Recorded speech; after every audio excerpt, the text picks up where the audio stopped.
Muy buenas noches y sean bienvenidas todas las personas que por el azar, por arte de magia o por condena llegaron a este podcast. Esta tercera emisión quiero dedicarla de nuevo al tema de la de transición, pero ahora como tema definitivo porque la primera ocasión era específicamente para hablar del caso de Transición Chile. Y después de escuchar varias veces ese podcast, me parece que me faltó ahondar un poco más en el tema, me faltó explicar un poco más alrededor, lo cual también me hizo pensar que ignoro bastantes cosas al respecto de la de transición. Entonces me di a la tarea de leer un poco, de buscar un poco, de ver y descubrir las experiencias de aquellas personas que realizan la de transición. Quiero también empezar este podcast eh, diciéndoles a todas las personas que han de transicionado que tienen toda mi admiración y mi profundo respeto. Me parece que sería un imbécil.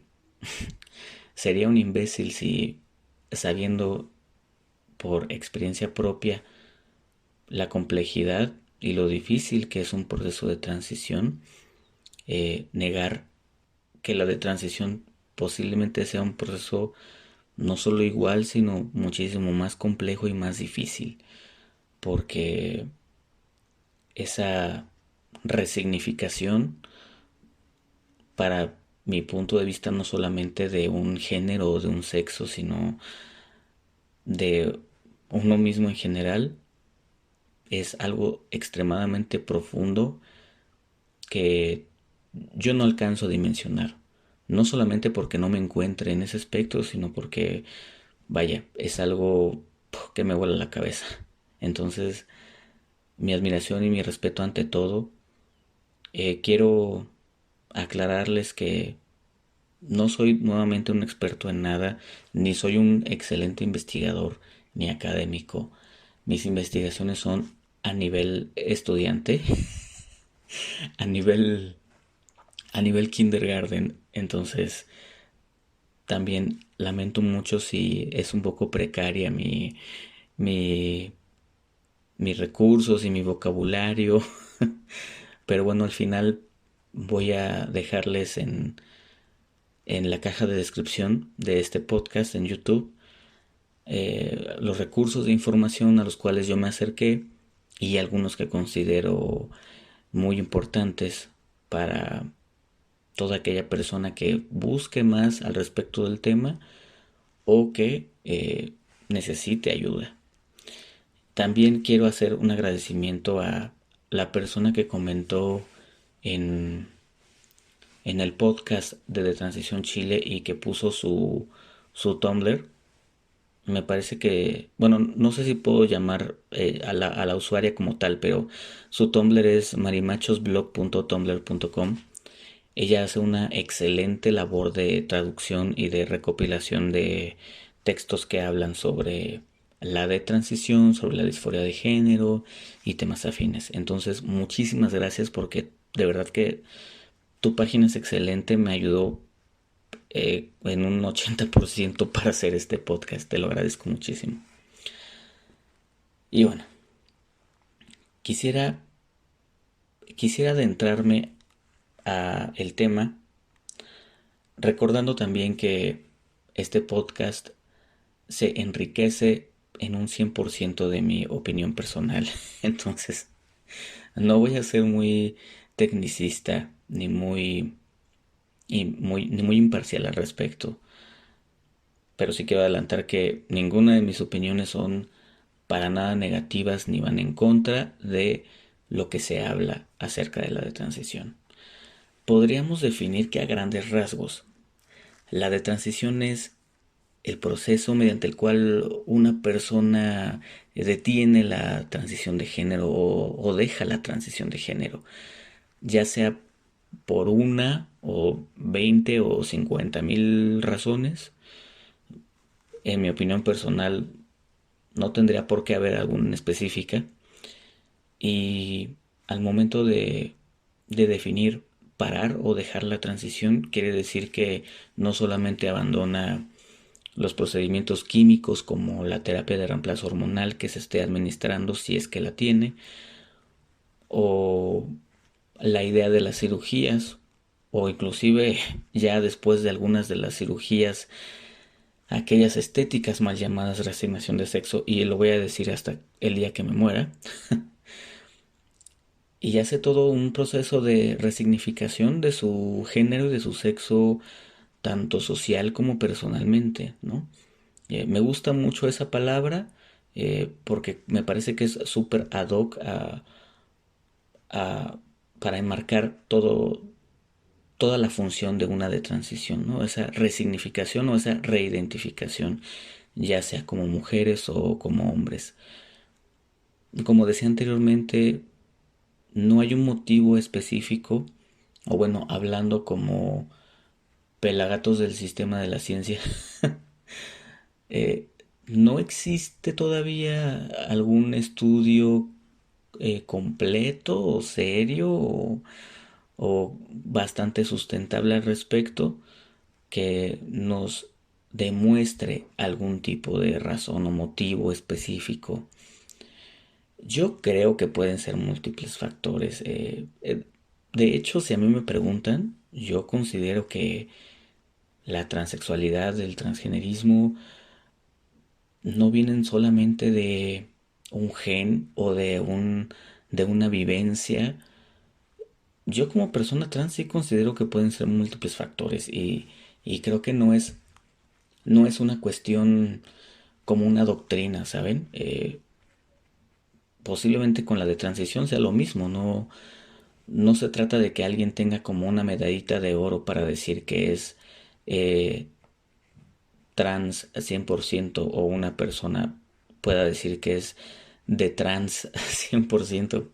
Me parece que eso sería como algo muy ridículo porque no se trata de tener un sentido meritorio de este tipo de cuestiones y posiblemente sea a raíz de múltiples factores. Y bueno, ese tema acerca del origen de las cosas quisiera también tocarlo, pero ya sería para otro podcast, porque si no me voy a aventar otra vez un audio de más de 40 minutos. Bueno, acerca de no tener motivos en específicos y que no creo necesario que tuviera que haber uno así tal cual, sí existen algunos patrones o algunas características. No puedo nombrar que sean generales o globales para todas las personas que transicionan, porque conozco muy pocas. En persona conozco solamente a una y ya no tengo contacto con ella. Y quiero explicar o quiero mostrar las que yo puedo identificar a través de unos datos y recursos que pude compilar gracias a una red que me parece que es de Reino Unido, organizada por una chica que transicionó, que se llama Charlie Evans.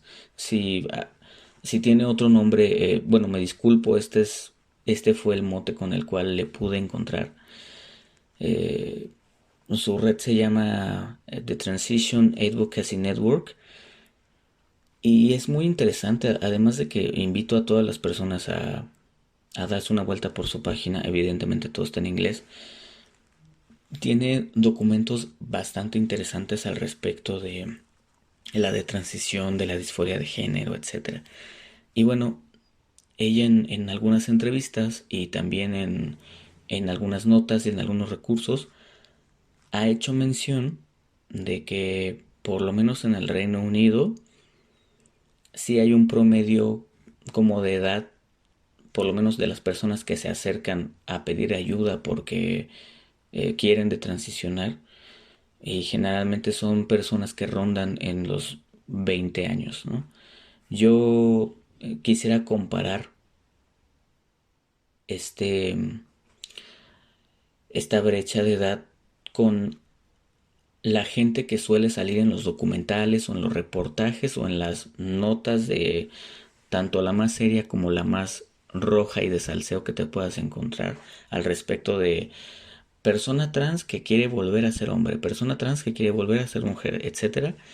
La mayoría, la mayoría de esas personas que por lo menos yo he visto en aquellos reportajes son gente ya mayor de sus cuarentas. Pero supongo que esto puede obedecer a una estrategia mediática, vaya. Eh, También considero que una persona pasada de los 40, ya con toda tu vida vivida, evidentemente el mostrarte en un reportaje o en la televisión o en internet, etcétera, no puede significar un riesgo tan alto como para una persona más joven, ¿no?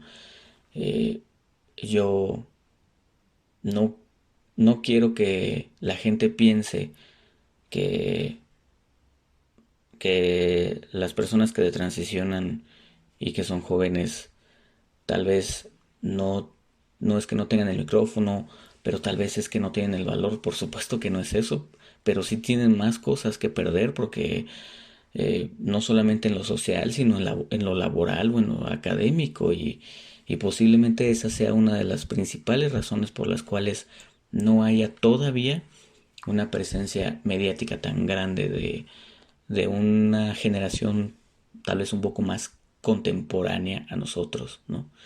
Que eso no quiere decir que no las haya, por supuesto que las hay. Y Charlie Evans es una de ellas. Hay otras personas que tienen también blogs, videoblogs y blogs en internet, en Tumblr y en otras páginas, que cuentan su experiencia con la de transición. Con esto también quiero hacer otro hincapié, porque si se han fijado, la mayoría de las personas que yo estoy mencionando son mujeres y de hecho quiero señalar que los, los blogs que he leído y la mayoría de los videos que he visto en su mayoría han sido redactados y son protagonizados por mujeres. Por mujeres que transicionaron, que en algún punto de su vida fueron hombres trans, ¿no? O se identificaron como hombres trans. Eh, Considero que esto no puede ser una coincidencia. No significa como, bueno, pues tal vez no pasa nada, es solamente un dato más. Sí creo que es algo que se debería de tomar en cuenta.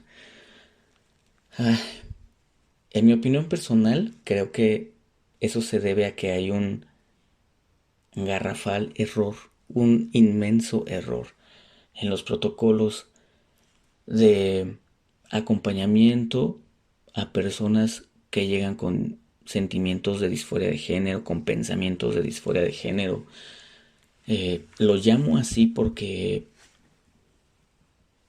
no veo a la disforia de género en una parte de mi cuerpo, o sea, no es algo físico, ¿saben? Y, y me parece que si se está dando un mal diagnóstico desde los consultorios, tanto de terapeutas como de sexólogos, como de psiquiatras, de médicos en general, estamos hablando de que es muy peligroso que se tenga entonces una nula o un nulo procedimiento protocolario para identificar verdaderamente a esas personas, ¿no? Yo, yo estoy muy consciente de que la disforia de género no es lo mismo o sinónimo de trans. Inclusive creo que la disforia puede ser vivida por cualquier persona y la disforia de género también puede ser vivida por cualquier persona y no necesariamente tiene que ser una persona trans para tenerla, ¿no?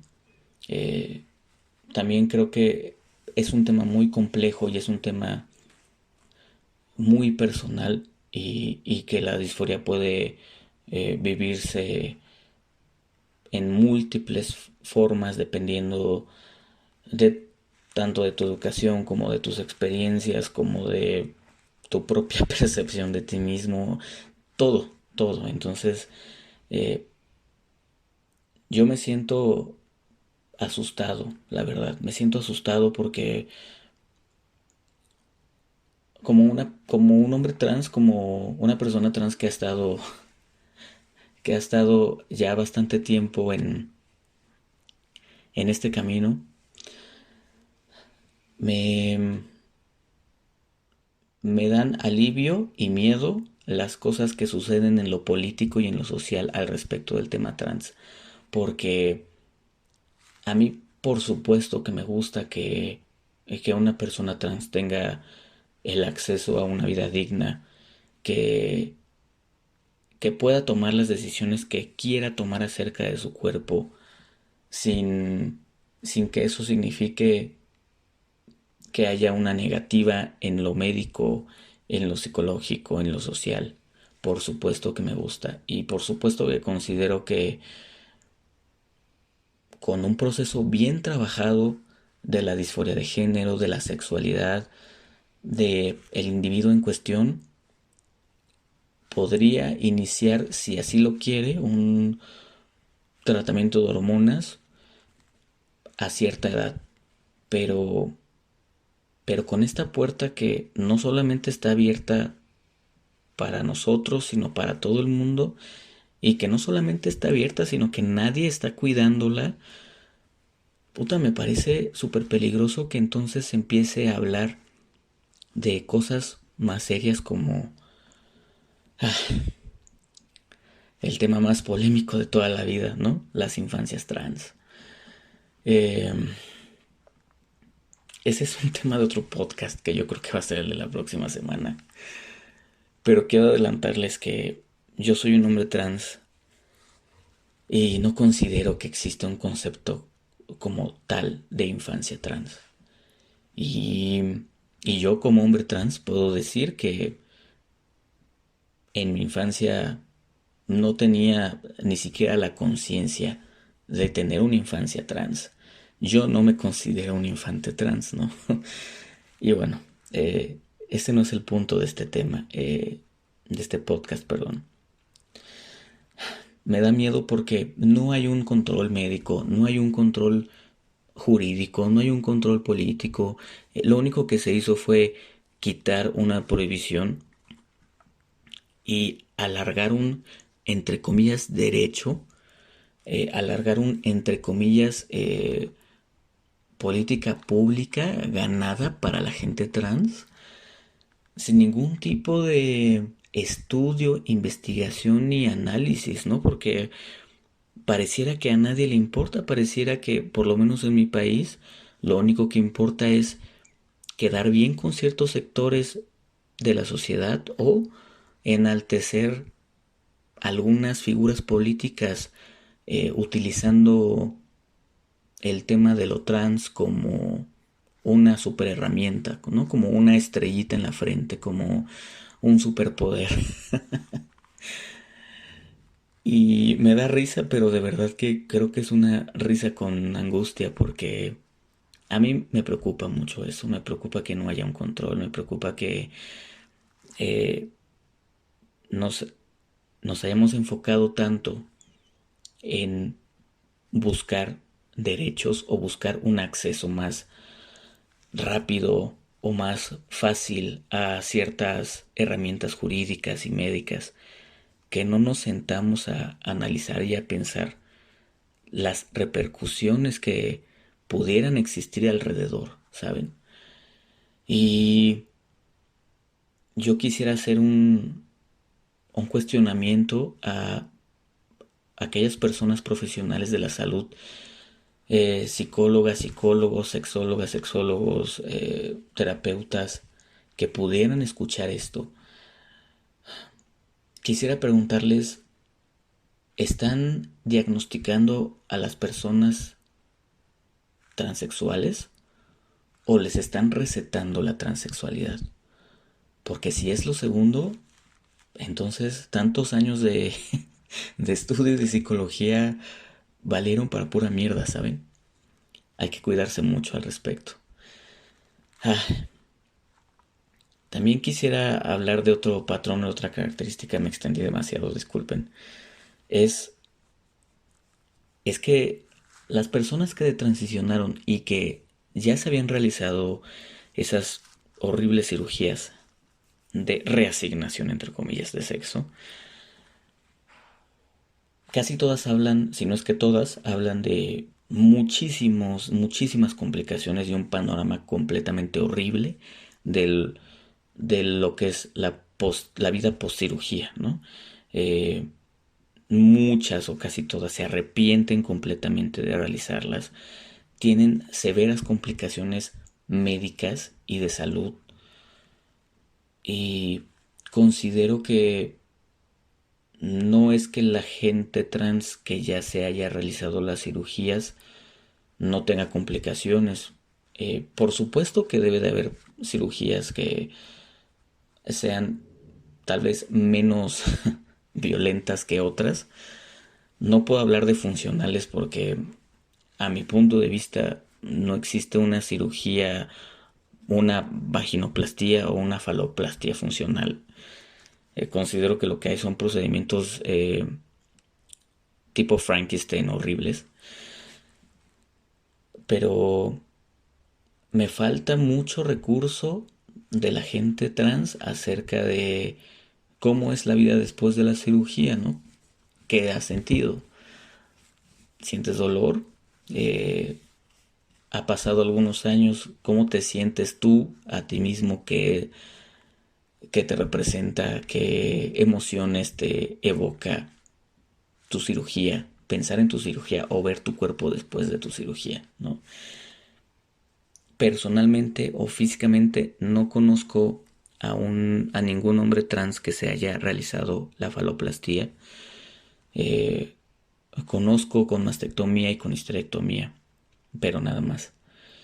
Y creo que no ha pasado el tiempo suficiente como para que pueda yo hacer como una especie de encuesta express o entrevista rápida para, para sacar como unas conclusiones al respecto.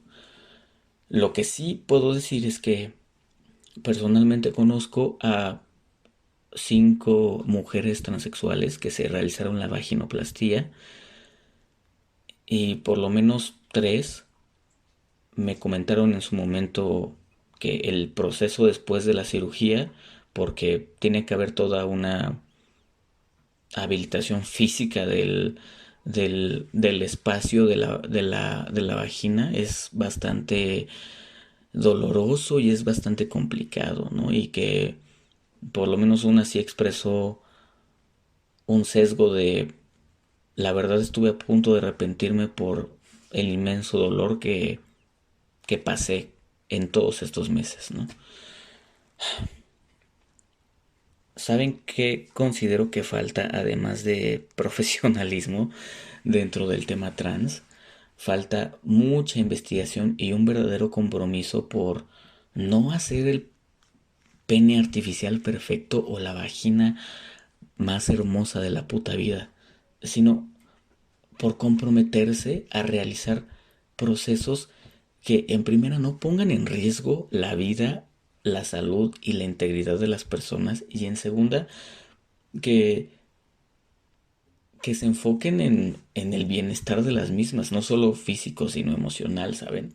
Eh, yo recuerdo mucho el caso del hombre trans, que no recuerdo si fue en Bélgica, en Alemania, era un país afín, que solicitó la eutanasia porque después de la faloplastía el resultado era tan horrible que dijo: no, yo ya no quiero seguir viviendo porque yo con esto definitivamente no.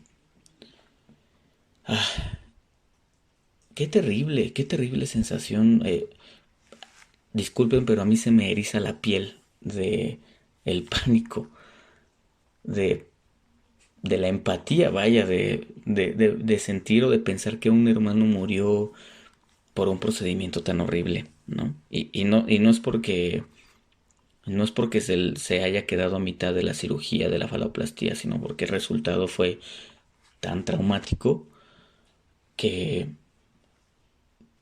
prefirió terminar con su vida. Me parece que es algo muy fuerte, me parece que falta muchísima integridad ética médica para permitir que existan estos procesos pues para todas las personas.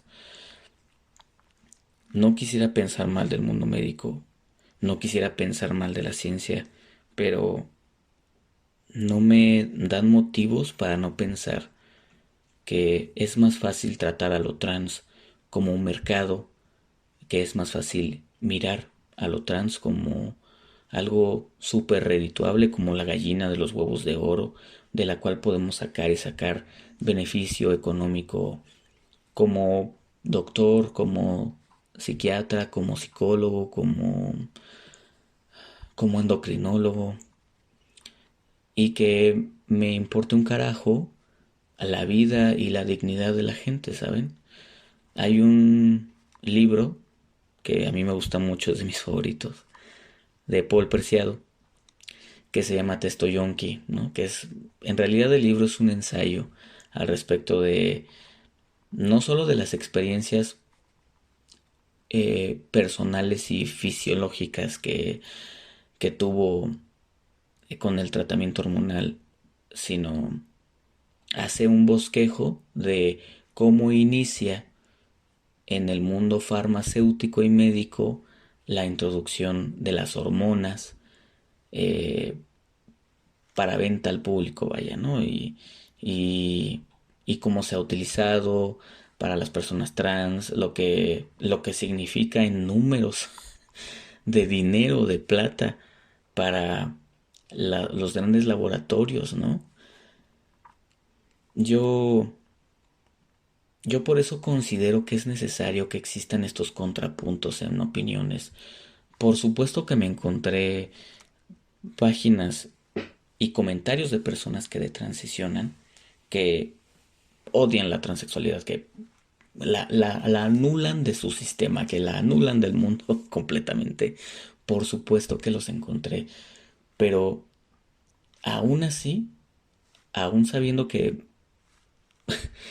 dando esos discursos me están anulando, por lo menos ideológicamente hablando, considero que son necesarios porque este tipo de ideas y este tipo de discusión es lo que se necesita para ejercer presión en el campo médico, en el campo psiquiátrico, en el campo psicológico, en el campo político, para que se revisen las herramientas que están a la mano para las personas, que están afectando a las personas que no son trans.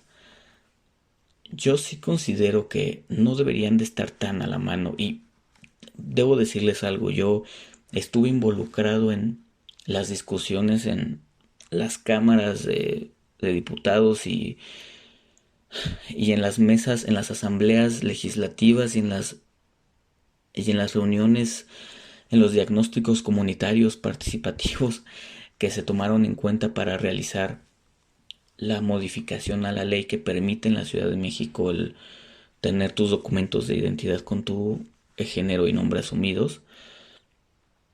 Pero desde un principio yo no quedé satisfecho con el resultado porque yo no quería una, yo no quería un portazo, ¿saben? O sea, yo no quería que abrieran la puerta de una patada a lo estúpido, a lo bruto. Eh, yo ingenuamente creí que se iba a legislar para proteger tanto a las personas trans como a las personas que no lo son, porque por supuesto que puede haber una repercusión negativa y por supuesto que la hay.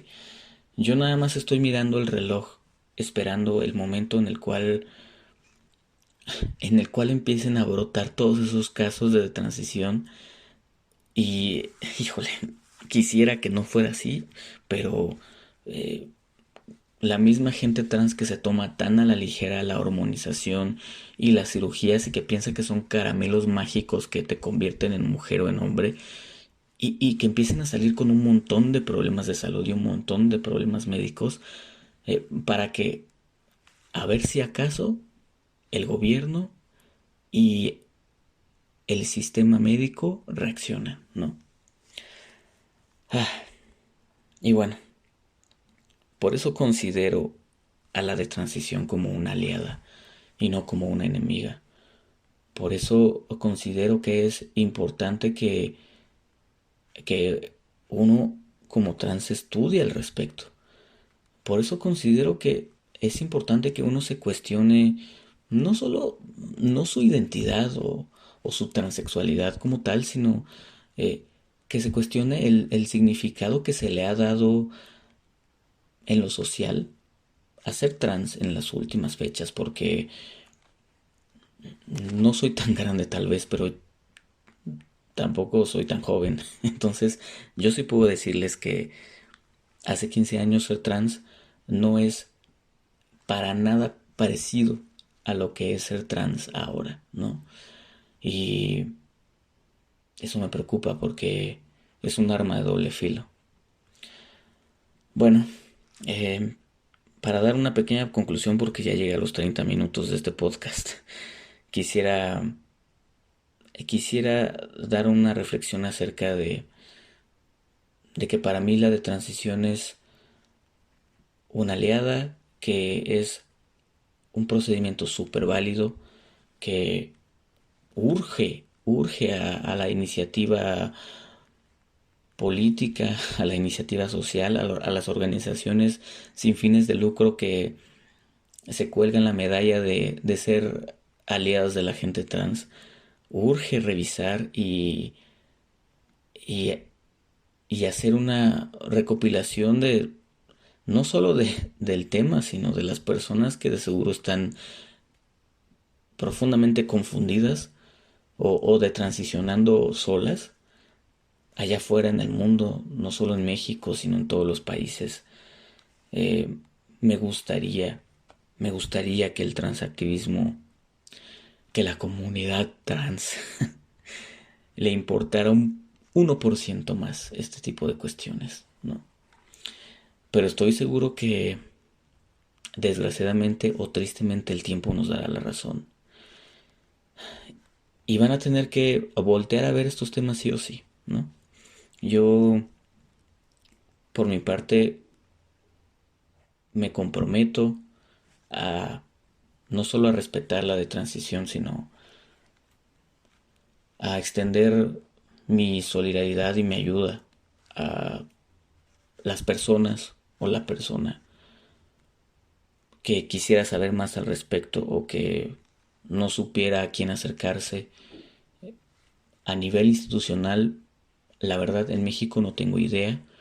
A nivel de redes, he encontrado varias páginas con información súper interesante y con un acercamiento muy amoroso hacia el tema, con las cuales yo podría aportar y también podría aportar pues mi apoyo como mi apoyo moral, ¿no? O mi acompañamiento moral al respecto.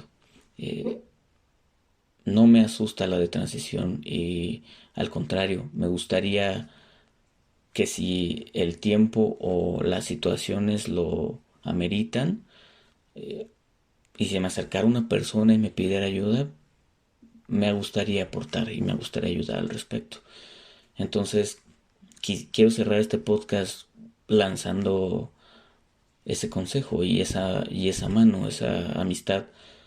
Eh, si existe allá afuera alguien que me está escuchando y que no sepa qué hacer, yo no soy un profesional y no puedo tener la respuesta clave, pero sí puedo acercarte